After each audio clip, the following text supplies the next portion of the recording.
My PPT is visible for everyone. Yes, sir, it's visible, sir. Okay, thank you. Okay, dear students, myself Pawan Kumar SP. I'm working as assistant professor in the Department of Computer Science and Engineering in Vidyavardhaka College of Engineering, Mysuru. So let's take up. In your semester, you have a computer graphics mini project, right? Every student will have a question in their mind like how to do something, how to create a computer graphics mini project. First we need to decide the concept, then we have to think whether we can implement this one in a proper way or not. We have to think like that. So I'm going to help you in that manner, how to choose a computer graphics project and how to implement it. Okay. So every student will have a question in their mind like that, what is this computer graphics mini project? So what you're going to learn in your laboratory, all 9 programs will contribute in sufficient manner to construct a new project from your side. So, for example, in a starting very first program, you have Bresson line drawing algorithm, right? There you have learned without using any predefined function to draw a line, you have written your algorithm, Bresson line drawing algorithm. You are able to draw a line wherever you want with respect to all kind of slope, whether it is positive or negative, whatever. In the same way, in your second program, you already learned how to create a triangle and how to rotate it also.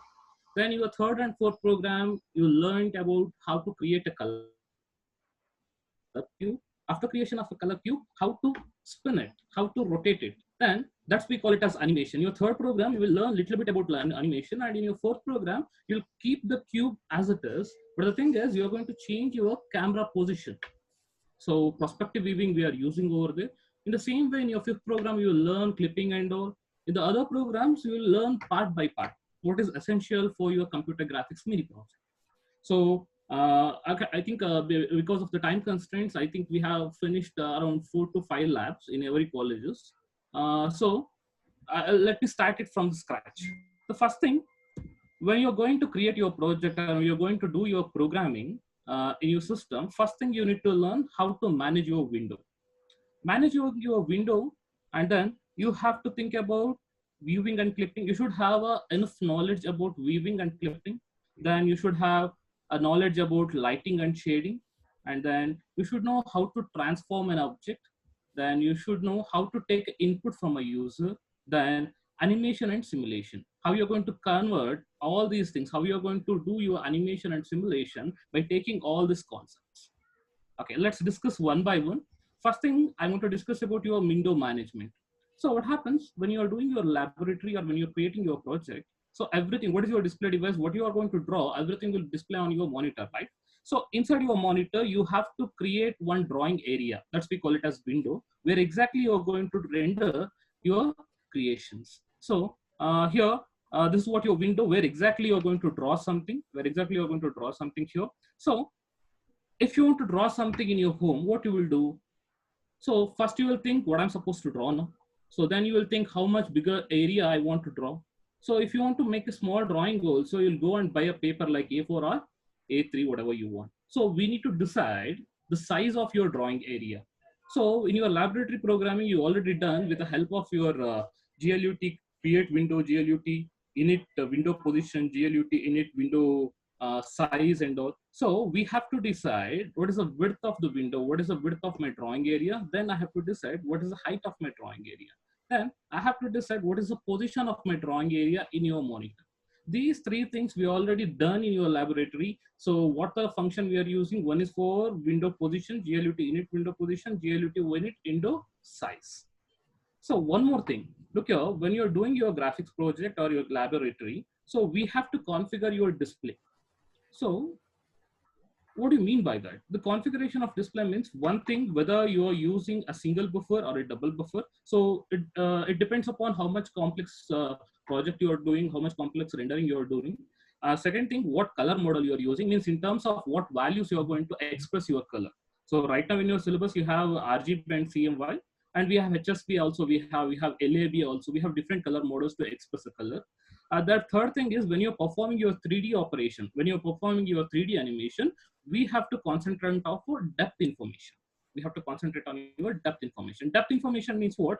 For example, okay, here I have a cube in front of you. So the thing is, I have my mobile phone like this. So according to you, which one is near to you? this cube is, of course, it is near to you. Why? Because the depth of this cube is lesser compared to this phone.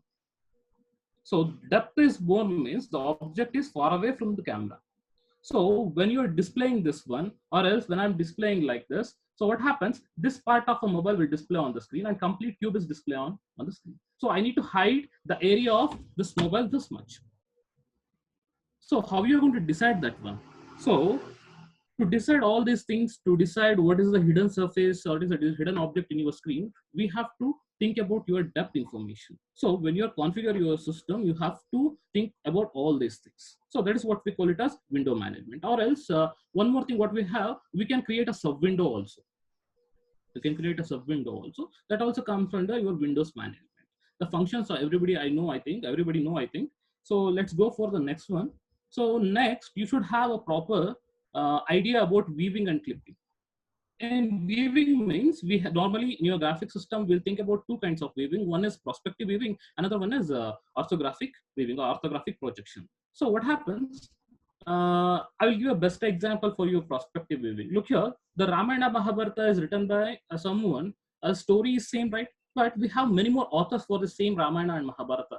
Why? Why? Because the storyline is same, but the authors, they have their own point of view. Somebody think that okay, Karna is a better character. Somebody will think like Bhima is a better character. Somebody will think Arjuna is a better character. According to their view, what they will do, they will narrate the story. The storyline is, the base storyline is same, but the thing is how they are narrating the story according to their perspective. So in the same way, the prospective weaving means from my point of view how the object exactly looks. Here, when you're talking about weaving, we have to think, we will start about with projections. So very basic thing, what happens, here in the screen only I have two diagrams here. The right side, what I have, this is what your orthographic projection. This projection you already done your engineering drawing only, where you have HP and VP, you will draw something right and left, you will get that one at the right hand corner as a complete image, that we call it as isometric view. So you already done this one in your engineering drawing, I think. So what happens, whatever you are projecting the object, exactly that will project through a parallel lines on a weaving plane. Here in the diagram only I have a weaving plane here. Okay, sir, annotation is not enabled for me. Professor Mahesh sir. Sir, hello. Annotation is not enabled Sir, for actually, this is a new version, sir. Here, in this version, annotation is not there. Okay, it's fine, sir. No problem. No. Okay. Here, what happens? Here we have a viewing plane and we have an object here. Look here, the objects are projected on your viewing plane with the help of a parallel lines. So when you're doing like this, there is no changes in the object. There is no change in the object size. Whatever the size of the object, the same size will be projected on your projection plane or a viewing plane. But it not happens with your perspective weaving. Look here, the objects are projected through a principal axis with the help of the converging point like this. So the size will compromise here. When you have a compromisation in the size, means it is realistic, right? It is realistic, right? So if two objects are like this, the objects are, look at the mobile is okay. The mobile is far away from you. If both the objects are projected on the screen in the same size, means it is not realistic. It's a best example means nowadays you are watching the animated video or a graphics video of your Tom and Jerry or any videos compared to older version of your Tom and Jerry. Look, nowadays what we are getting, the rendering is better and the clarity and visuality is also better. Why? Because they have included some realistic component in terms of your shading and perspective weaving and orthographic weaving and all. They are producing something that is very much near to your real world. Okay. These two things I hope everybody understood. We have two type of projection. One is prospective, another one is orthographic.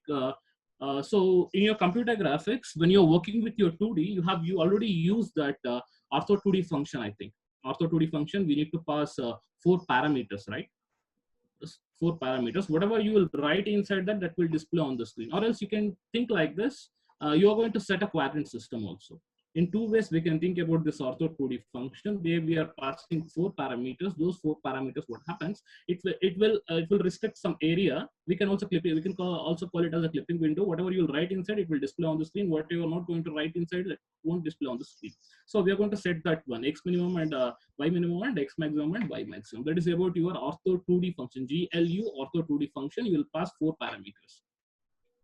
In the same way, when you're working the orthographic projection in your 3D, we are not going to use the GLU ortho 2D function. We'll use GL ortho function. So there we will take 3 parameters.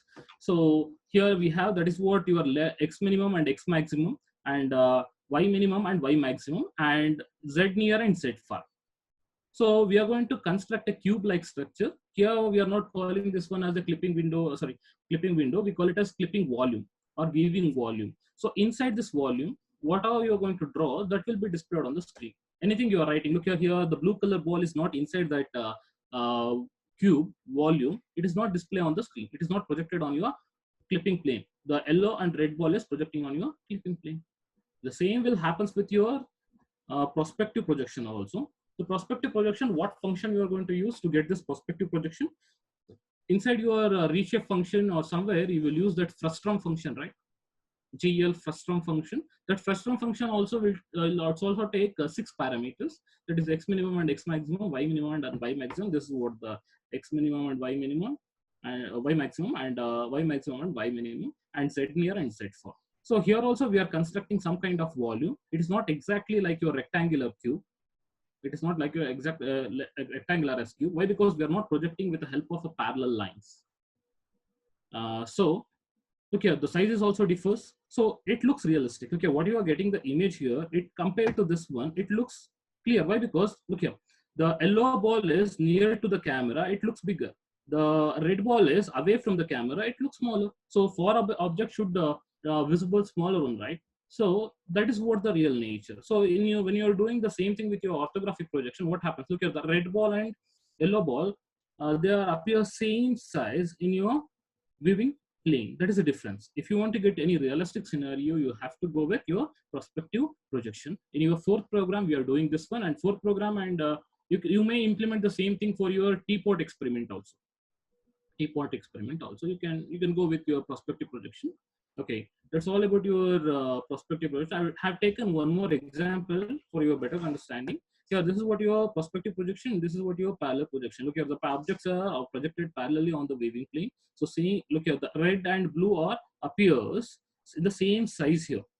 The same size here. Actually, the blue is away from your screen, right? It should appear smaller, but it is not like that. So it is retaining the shape and size of an object. It is not realistic at all. But prospective projection, it is not like that. So the near object to the camera, which looks bigger, and the object which is away from the camera, which looks small. So if you want to get a realistic scenario, you have to go for your prospective projection. I hope you understood the concept. I will go for the next one. Look here, when you're doing something, when you're working with something, so the one more property which add a realistic flavor for your rendering means, that is what your lighting and shading.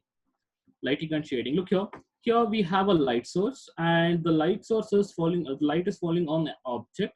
After the object, we should get a shadow here, and after around this shadow, we have to get some lighting over here.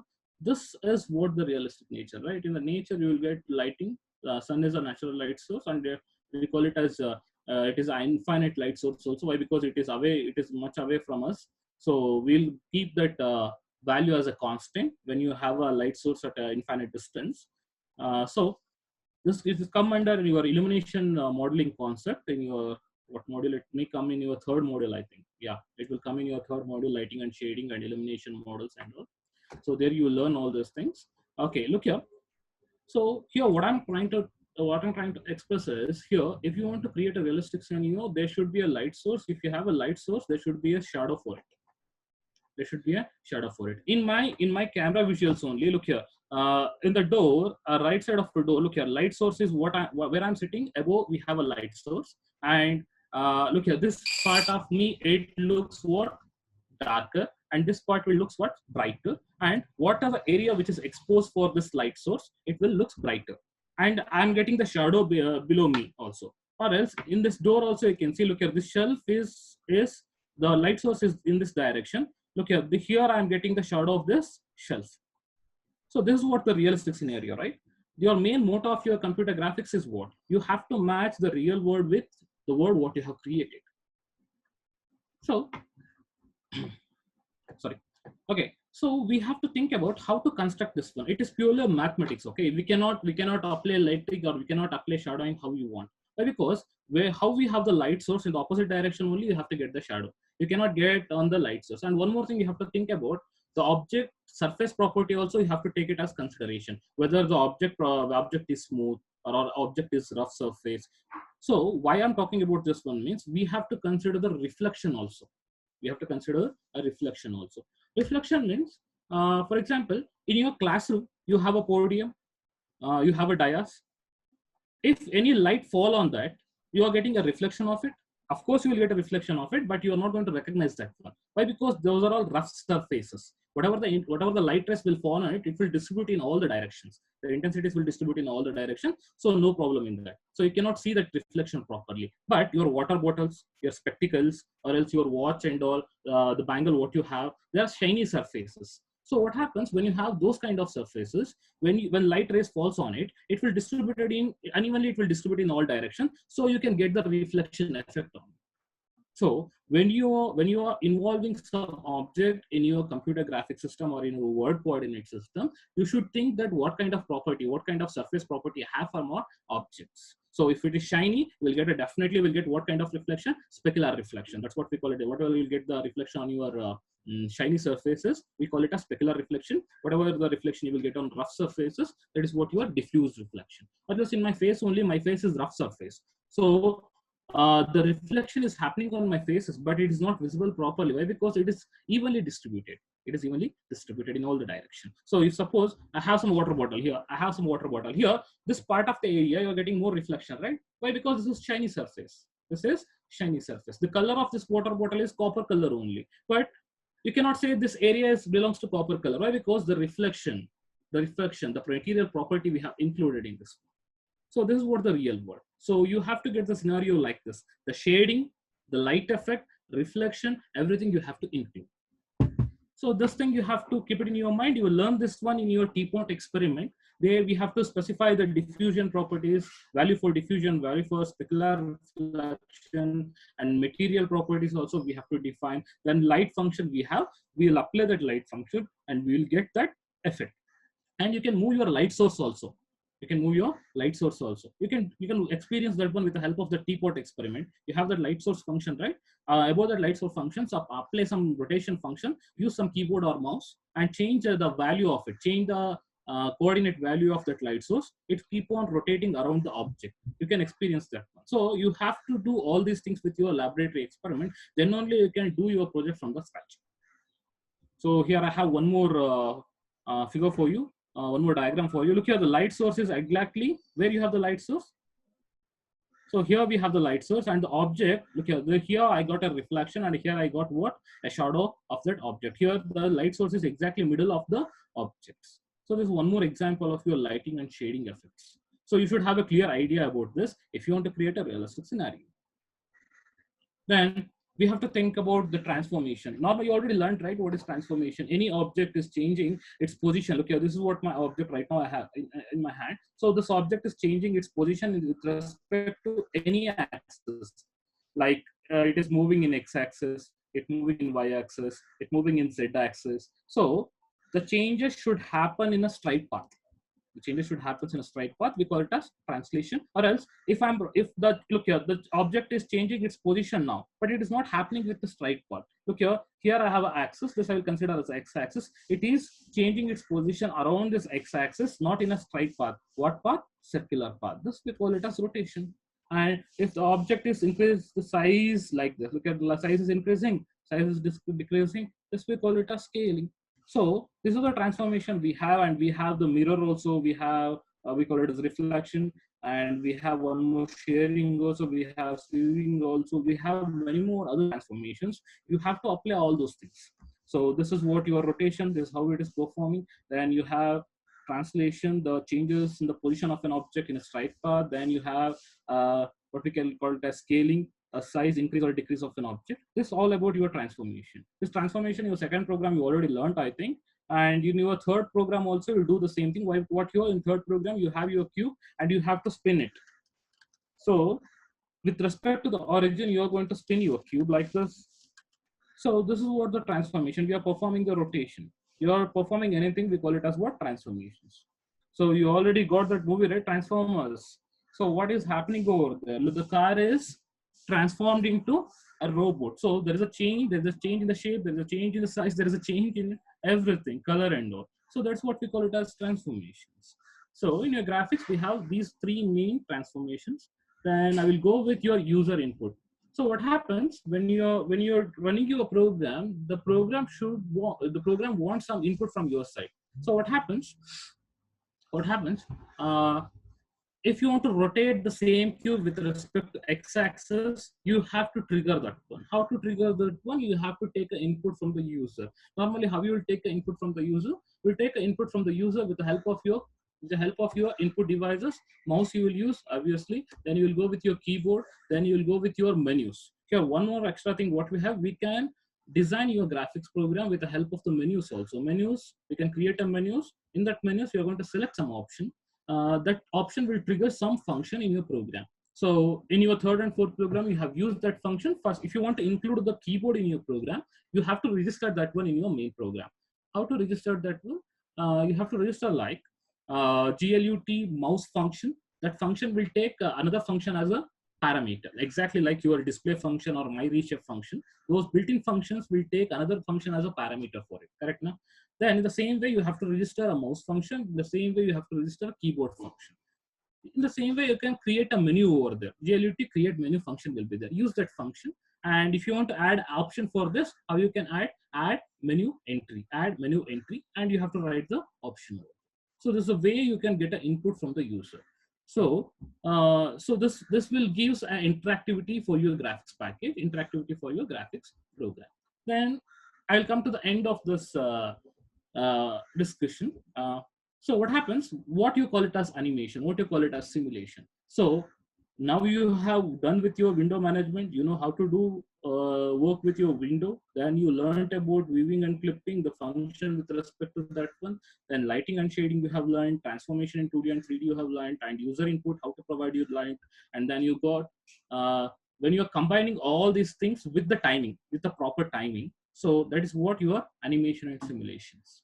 So you have to include all these things with a proper synchronization with the timing. So that product is nothing but your computer graphics mini project.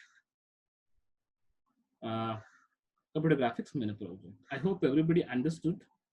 So now I'll open my side for any queries. If any students have any doubts or anything you want from my side regarding your programming, you can ask me now. So please unmute the screens.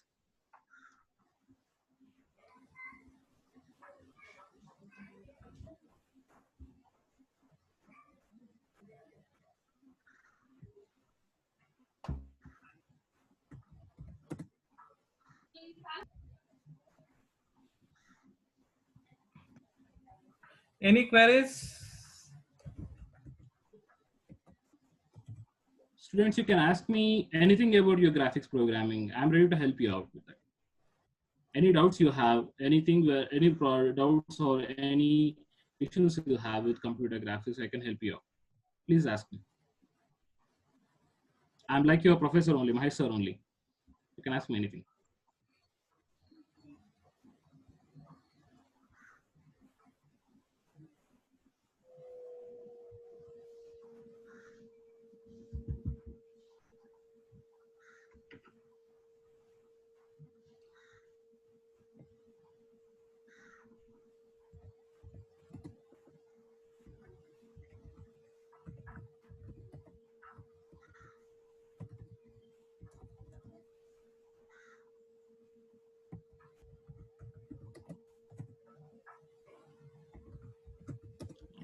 Okay, I'm getting some chats here.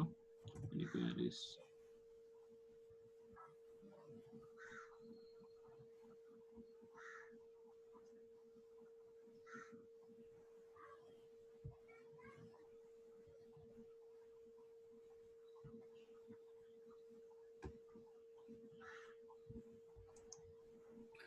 Okay, sir. Thank you for accepting my invitation and guiding our students about graphics programming, and it really helps them. I think it really helps them for their mini project. So once again, from all our students and myself and my department, I really thank you, sir.